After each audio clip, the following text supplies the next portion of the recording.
উচ্চ সরকারি প্রকল্পের উদ্বোধনও করবেন তিনি। গতকাল কলকাতায় পারেখি রামকৃষ্ণ মঠ মিশনের অসুস্থ অধ্যক্ষকে দেখতে শিশু মঙ্গলে যান প্রধানমন্ত্রী।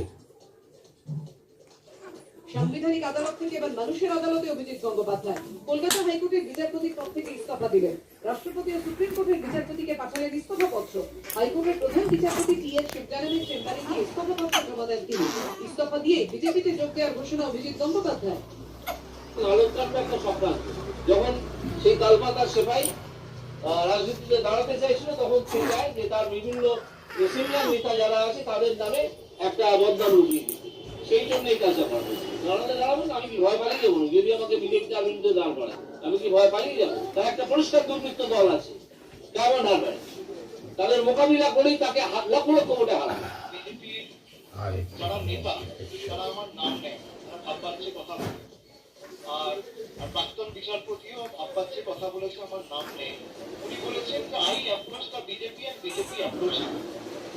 এটা খুব ইন্টারেস্টিং। উনি তার মানে স্পষ্ট করে বলছেন আমার এই ক্লাসে যে সমস্ত ঘটনা শুনানি হয়েছে সেই সময় বিজেপি আমার সাথে চোখগুলো কেমন করেছে, চোখগুলো কেমন বিজেপি যাচ্ছেন তপস্যায় তৃণমূলের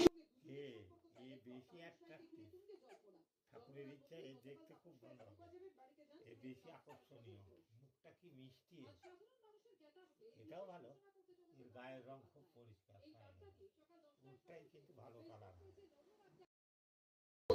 কি ঘোষণা করতে উঁচু ভাই উঁচু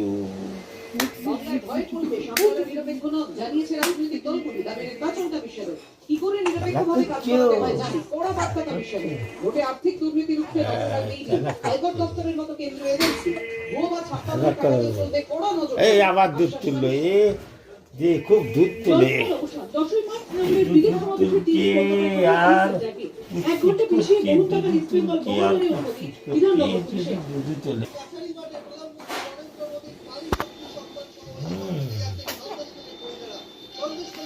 এই একটা ঠান্ডা লেগেছে। আরে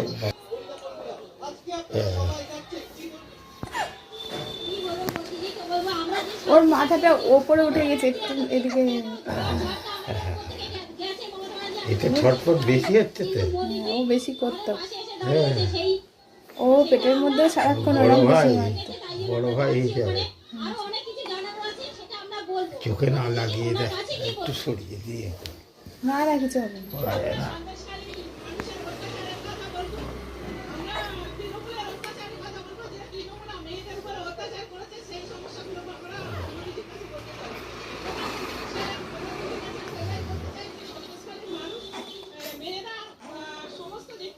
ওই যে খামচা খামচি করবে,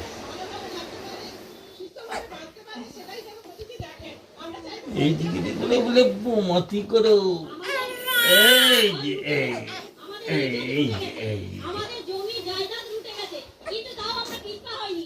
আমরা যেমন লড়ছি লড়ে যাব, আমাদের সব কিছু পিছপা হবো না। এই যে